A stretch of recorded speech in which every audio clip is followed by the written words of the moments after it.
Sometimes you think about what would happen if you just died, if you just immediately passed away right now. And when these thoughts come, you sometimes think you'd be comfortable with it. You'd be content with the life you've lived. You'd be happy with the memories you make.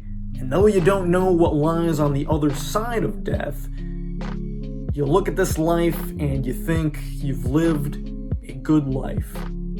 Until you start to think about what would happen after your death.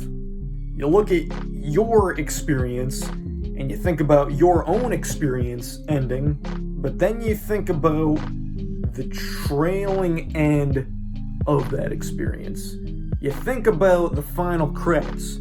Though the final credits are not part of your story, the final credits are still playing a role into the masterpiece, which is you having the opportunity to have existed.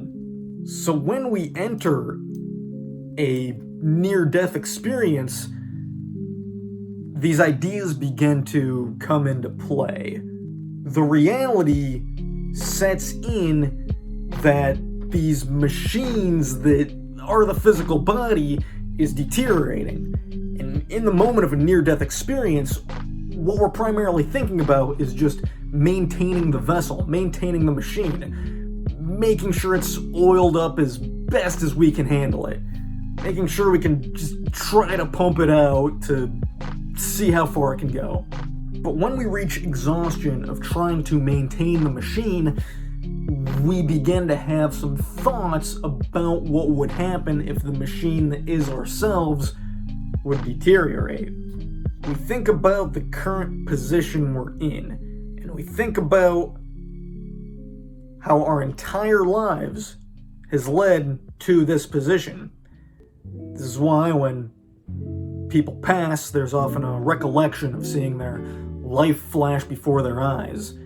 Perhaps this is time just being altered, perhaps this is a different dimension of a perspective, but what it boils down to is realizing that every moment we've experienced has led to this exact moment. Regardless of if there was any purpose within that, objectively speaking, everything you've done in your life has led you to where you are right now, right here. There doesn't have to be any meaning in that, or there could be, however you want to see it.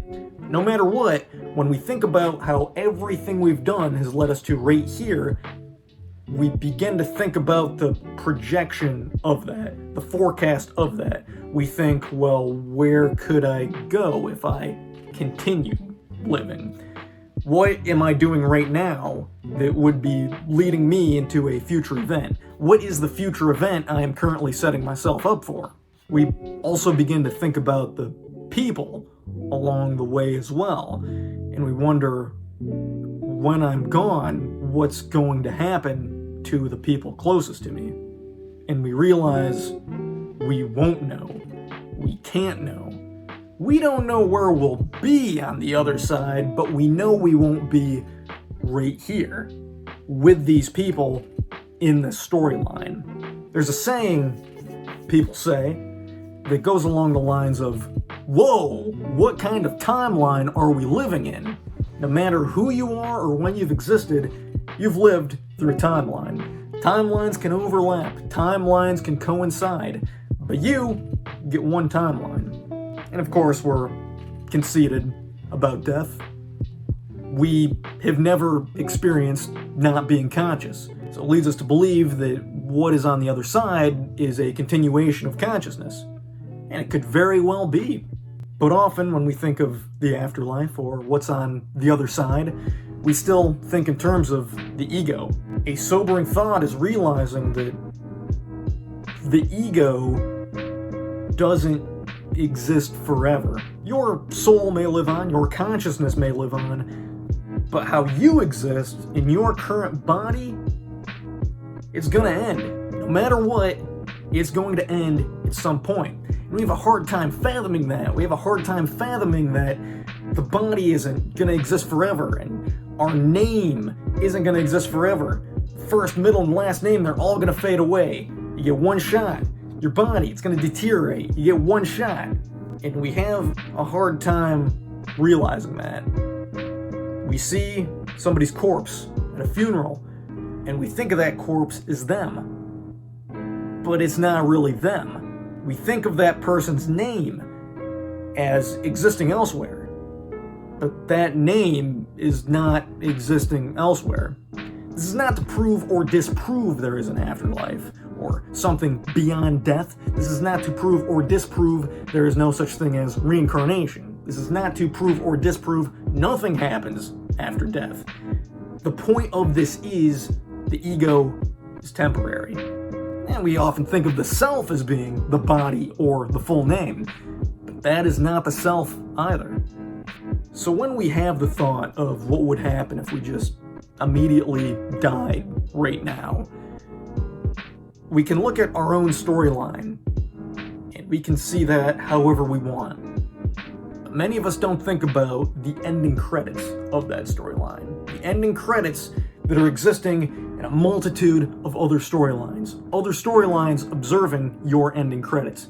Your ending credits, you have no idea what happens to them. Or maybe you do. But in a near-death experience, these can be the kind of thoughts that would enter one's mind. There can be either comfort or discomfort in an experience like this. But no matter what, in a near-death experience, one enters perspectives they've never before entered. It's almost a different level of dimension they're seeing reality through. Not even a higher or lower dimension, just a completely different dimension. It's part of what happens in every lifetime. We can say we're ready for it, we can say we're not ready for it. We can say we can prepare for it, we can say we cannot prepare for it. This isn't to say that death is something we need to think about more, but this is to say the process of dying is a thought that we don't experience every day. So when we reflect upon our own storyline, our own timeline, we begin to have deeper insights into who we are, what our story means, what this timeline means. We begin to have a better understanding of what the ending credits will be like, who helped to get us here, the types of production we used to get us to the point we're at now, the progression of what our legacies will hold. Storyline is more than a tombstone. The fact that cemeteries exist display our conceit as a human race. You will not be remembered for a rock on the ground. People will forget what you did. They will forget your accomplishments, but they'll always remember how you made them feel. And the story of you as you exist with your name and your body is the greatest story you'll ever know. It's the story you will be the most familiar with.